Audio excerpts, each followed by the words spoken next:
We look at the world around us today and muse about how weird things seem to be. We say things like, we live in strange times, and this is the new normal. But, in reality, things have always been weird. Some eras were less so, and others were, well, considerably more so. One such time was around the 1930s. The world had just begun recovering from World War I, and, humans being humans, we immediately started another war.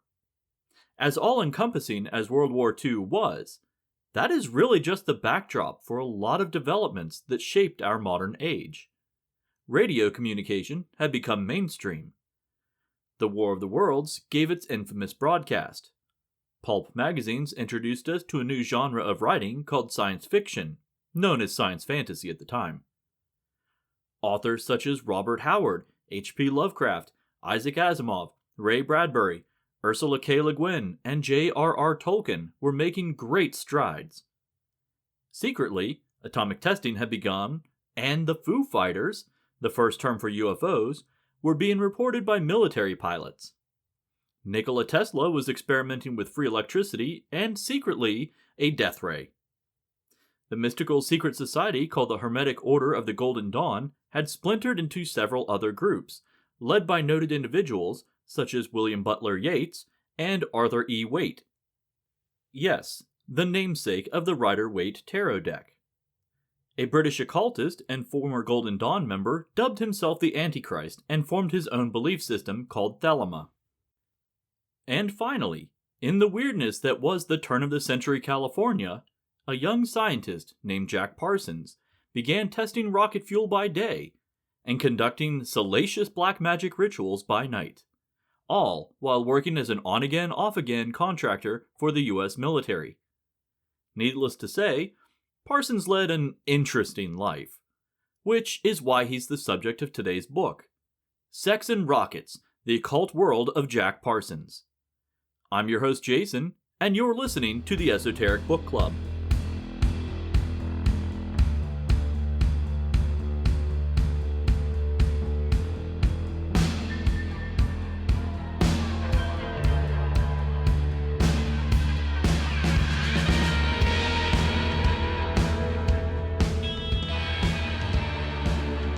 Welcome back, Goblins! Tonight we are taking a wild ride through modern history. How exactly would one describe the scientist Jack Parsons? Imagine Howard Stark, Iron Man's father, became Sorcerer Supreme after World War II, and then had it all taken away from him right as he reached the peak of his abilities. As fantastical as that sounds, that's kind of what the life of Jack Parsons was actually like, only with more movie stars and explosions. But I'm getting a little ahead of myself. The man known today as Jack Parsons had many names throughout his life. His scientific associates generally called him John Parsons. His magical name was Frater Tupan, or Frater 210 for short, which was based on the numerology of the name Tupan, but the two sound suspiciously similar, so I almost wonder if it wasn't to cover someone's gaffe. But really, this man's name was Marvel Whiteside Parsons. He was born in Los Angeles, California in 1914. Parsons' father, also named Marvel, was caught having an affair the same year that Jack was born. Jack's mother did something utterly unthinkable in 1914, and she divorced her husband. Or did she? We'll get to that a little bit later. This is where the name John actually comes into play. Apparently, Mom was so appalled by her ex-husband's actions that she ceased using her son's birth name, instead calling him John. Later in life, close friends and family began referring to our subject as Jack. I'm not exactly sure why, but it seemed to stick. Frankly, it's hard to determine which name he preferred since he seemed to respond to all of them equally. Oddly enough, Ruth, Jack's mother, never changed Jack's name officially, nor did she change their surnames, so there is still some question whether Marvel and Ruth were officially divorced, or if the two simply remained separated. There seems to be quite a bit of confusion about what happened to Marvel after Ruth left him, but it looks as if he may have joined the army and eventually became known as Captain Marvel. No joke, that was his real nickname. Later on, Ruth was listed as a widow in the census, but Marvel retired from active duty several years after that listing, so it seems that there may have been some shenanigans going on. No one is really sure. So yeah, Jack had a lot of names and a lot of drama from the moment he was born, and really, this seems to be the theme that followed him throughout his entire life. Jack and Ruth lived with Ruth's parents, and it seems that they all had contributed to a deep-seated hatred for Jack's father. This culminated in a self-diagnosed Oedipus complex in Jack, as he admitted in his later writings. He also says that he invoked Satan at the age of 13, an event that seems to have made quite the impression on young Jack, who says that he was cowering in fear when Satan actually appeared. Again, these are his words, not mine. Later that same year, Jack found himself the target of a bully's attention, and another young man, Edward Foreman, intervened. They became close friends and bonded over the shared love of the pioneering sci-fi magazine Amazing Stories. When Jack was 16, something happened that he later referred to as a magical fiasco. What this event actually was is still unclear, but that same year, Jack's grandfather died, and he seems to correlate the two events. After his grandfather's passing, it seems that Jack spent the rest of his life trying to find someone to fill the father figure role. When Jack turned 17, he got a job at the Hercules Powder Company, which was an explosives manufacturing plant. This was a fortuitous job for Jack, considering his hobby of experimenting with backyard rocketry. Now, these weren't the little cardboard tube model rockets that you find in hobby shops today. No, these were hand-built rockets using chemicals and binding agents that Parsons and his friend Foreman mixed themselves. In fact, one of their notable experiments used black powder, aluminum oxide, and a glue to create a chemical engine. Now, it's unclear the type of glue that they used because at the time, adhesives were undergoing a great change. It's most likely that it was still a gelatin-based glue, but it could have been an early version of rubber cement. Based on the time period, it's hard to say for sure, and it's not specifically recorded in this book. Either way, based on what we know about explosives and rocketry today, this just sounds like an accident waiting to happen. Jumping forward a few years, Jack met and married his first wife Helen when he was in his early 20s. That same year, he and Foreman attended a lecture at the California Technical Institute on rocketry, which concluded with the speculative stratospheric passenger carriers, which most of us know by the common name rocket ships. Not only did this rekindle their love of rocketry, but it gave them a foothold in Caltech. With connections made from attending this lecture, Parsons and his colleagues were giving lease of 3 acres of land known as Arroyo Seco, upon which to conduct their experiments. They used this area to test a variety of liquid and powder rocket engines, but few yielded any significant results. They were later given a lab on campus to test their works, much to the chagrin of their neighbors. Apparently, it never occurred to school officials that rocketry is loud and prone to explosions. In one of their first experiments, the rocket motor exploded and covered the entire room in chemicals, which caused a lot of the expensive equipment to rapidly rust. Neighbors gave Parsons and his crew the nickname Suicide Squad, since it seems that they were bound to eventually blow themselves up. The fact that Parsons and Foreman weren't enrolled at the university probably didn't help ease any tensions with their peers. By the time Jack was 23, he was already the local expert on, well, blowing stuff up. Eventually, so much so that the university referred him to the prosecutor's office when they needed help on cases. one specific case may have actually been the impetus for his eventual demise. Without going into too much detail, 3 police officers were being prosecuted for blowing up a fellow officer's car, with him in it. Parsons created a replica of the suspected pipe bomb for the courtroom, and then proceeded to record that same bomb as it blew up a test car.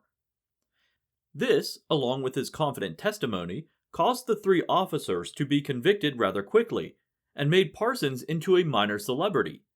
Which, I'm sure he absolutely loved that. The guy was a bit of an egomaniac. After his courtroom testimony, various scientific publications began interviewing Parsons and his colleagues on their rocketry experiments. This eventually led to a contract with the military, though not with ordnances, but as a means to propel jets. If all of this wasn't enough craziness, this is about the time that Parsons was also introduced to the world of the occult. It was in a co-worker's personal library that he first encountered the works of Aleister Crowley, the Church of Thelema, and the Ordo Templi Orientis, or OTO for short. It just so happens that there was an OTO facility nearby, and Parsons soon made himself known to them. There he met someone who would have a major influence on his life, both for good and for ill. Wilfred Talbot Smith was Crowley's representative for the second OTO branch in North America, called the Agape Lodge. The first was in Vancouver and had issues with leadership. As a result, Crowley had Smith start another lodge in California after Smith relocated to the Golden State. Why call it the Agape Lodge? What does agape even mean? So, a lot of what is incorporated into the OTO is a combination of elements from the classical world, or Egypt, Greece, and Rome. Generally, anything from the Bronze and Iron Age Mediterranean. Most of these esoteric groups at the time started out as secret social societies, but when Crowley took over the OTO, he removed a lot of the Masonic symbolism and replaced it instead with classical magical elements. Thus, agape is actually a Greek word for love, which means the facility is called the Love Lodge, which totally doesn't sound at all like a cult. Nope, no, totally not a cult. According to Parsons, upon meeting Smith for the first time, he felt, quote, an immediate repulsion and attraction to the man. That seems a little overdramatic, but not without its merits. Smith would lead ceremonies at the OTO Lodge, and one ceremony in particular, called the Black Mass, in which it was recorded that he had a vehement hatred for God. It is speculated that a lot of his hatred may have actually been the result of his upbringing, specifically as a result of his father, who was part of the clergy back in England. Parsons and Smith quickly became close, quite possibly because of a shared mutual hatred for their own fathers, and a combined interest in the metaphysical. Many listeners may have heard of the primary tenet of Thelema. Do what thou wilt shall be the whole of the law, as written by Crowley in his famous work, The Book of the Law, but most people forget the follow-up to that phrase. Love is the law, love under will. Basically, freedom to choose is paramount, governed only by love, which is subservient to the freedom of choice.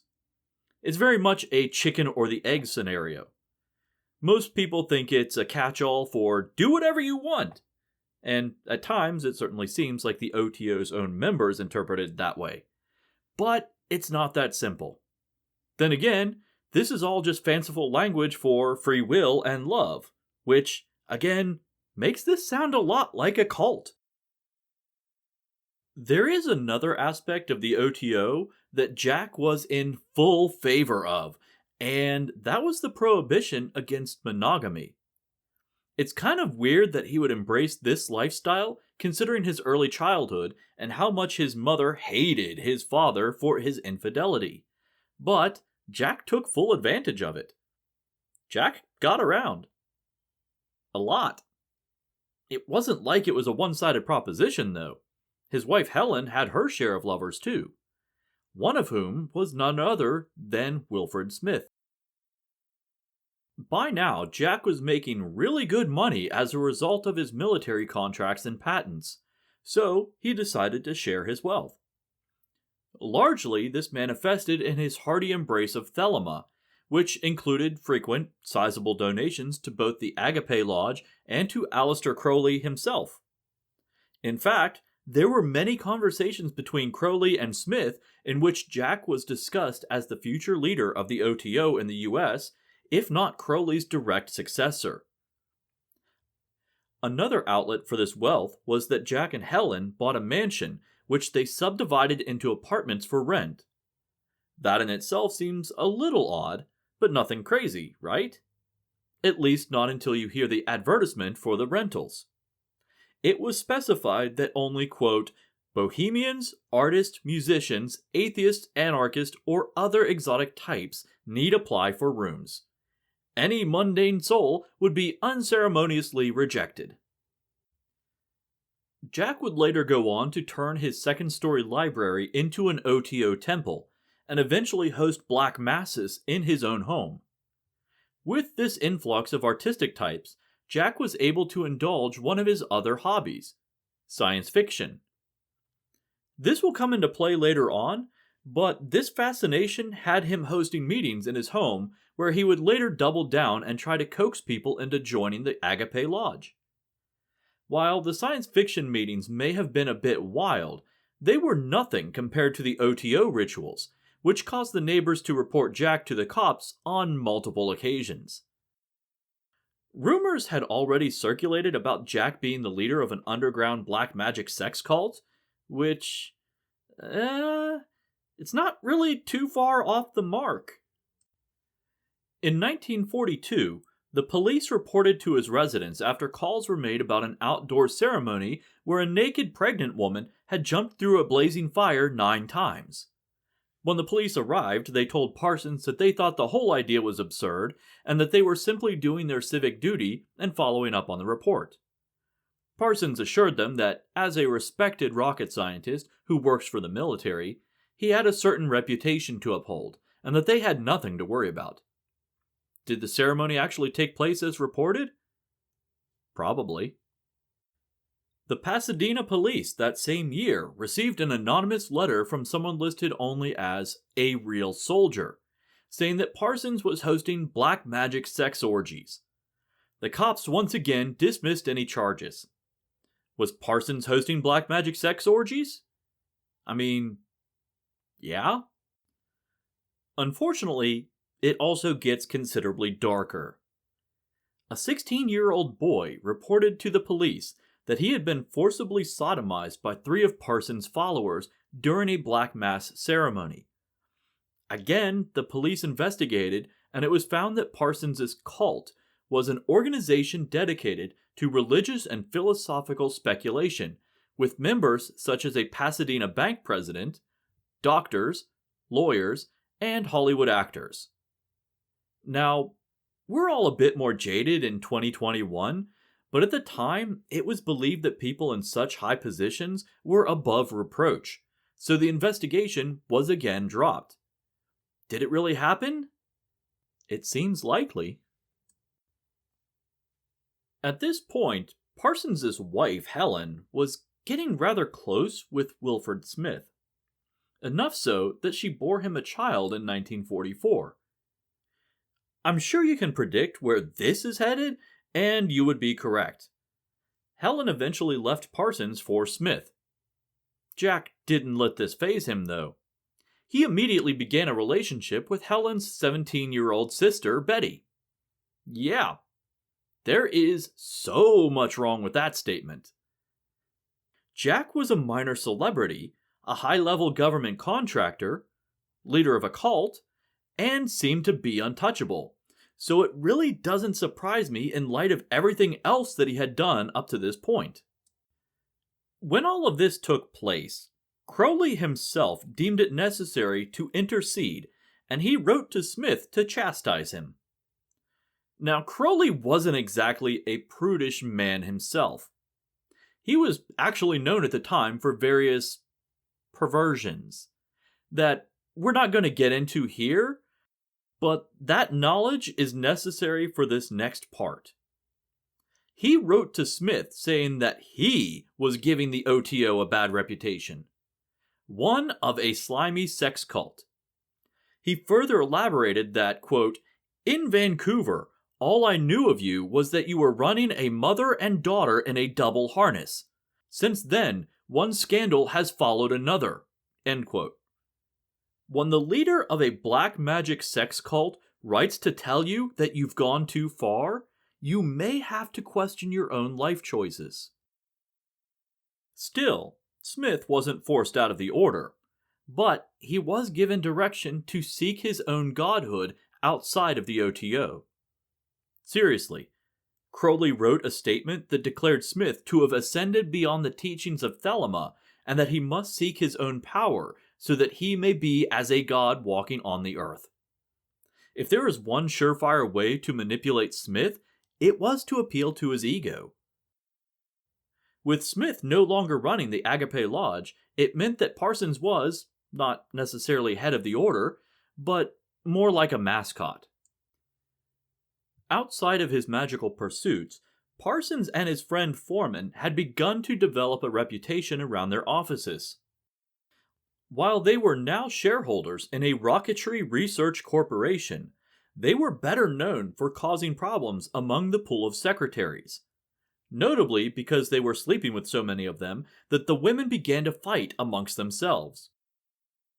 In the sci-fi arena, Jack was introduced to L. Ron Hubbard in 1944. They immediately got along swimmingly, which could have been because of their shared interests: women and spaceships. But it could also be that Hubbard saw Parsons as a convenient mark. Hubbard eventually moved into a trailer outside of Parsons' strange boarding house, but when a room became available, he moved in. Another resident recounted that Hubbard was a charmer who loved to tell stories and spin yarns about his time in the military and his membership in the Explorers Club. Because of his reputation for storytelling, it seems that no one was really ever sure how many of those stories were true. But he was so engaging in the telling of them that he quickly became extremely popular with the ladies. Quote, "He was so persuasive and charmingly unscrupulous that within a matter of weeks he brought the entire house of Parsons down around poor Jack's ears. He did this by the simple expedient of taking over Jack's girl for extended periods of time. Ron was supposedly his best friend, and this was more than Jack was willing to tolerate." End quote. Hubbard's roommate at Parsons' house said, quote, "Hubbard came in. He was irresistible to women, swept girls off their feet. There were other girls living there with the guys, and he went through them one by one. Finally, he fastened onto Betty. Parsons was so desperately in love, but could not countenance marriage because of his beliefs." End quote. If this weren't bad enough, Hubbard was married, had children, and was still on active duty in the Navy. By 1945, he was declared unfit for service due to his ulcers, and he went to the hospital to strengthen his disability claim. The day after his discharge from the Navy, he applied for pension. He claimed that prior to service, he made $650 a day as a writer, and now made nothing as a result of a sprained knee, malaria, and other maladies. What is mind-boggling is that Parsons had become such good friends with Hubbard that he allowed the man to remain in his home and even utilized his services in the performance of rituals.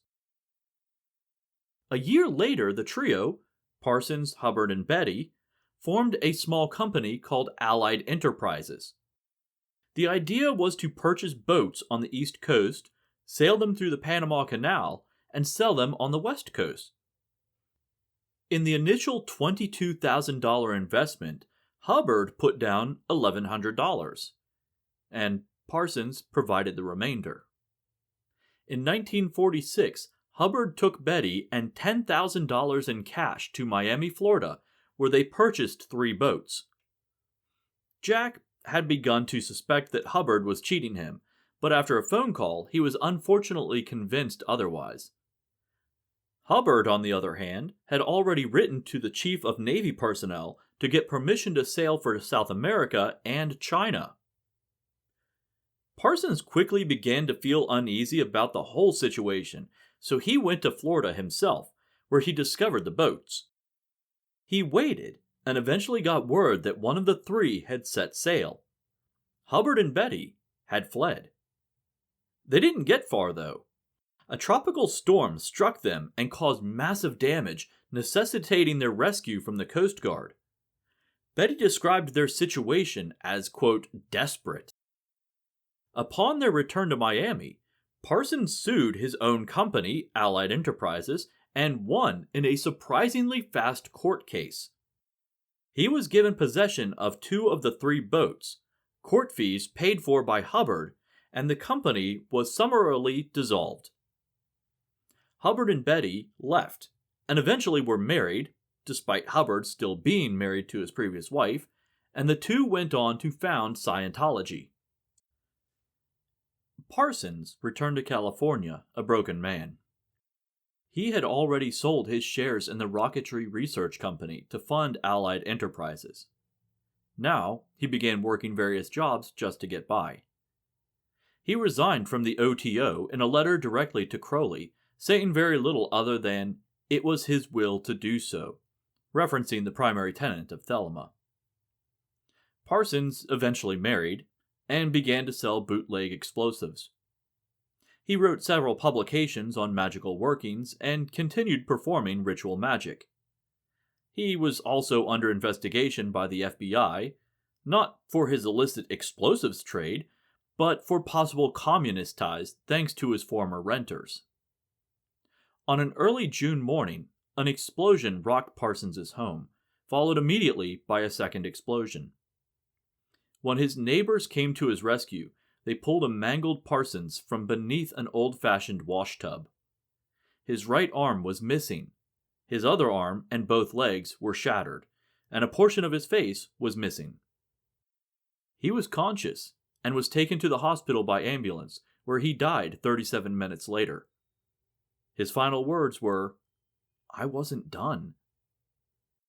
Upon hearing of her son's death, Ruth took a massive quantity of sleeping pills along with a generous portion of alcohol. She followed her son in death only 3 hours after his demise.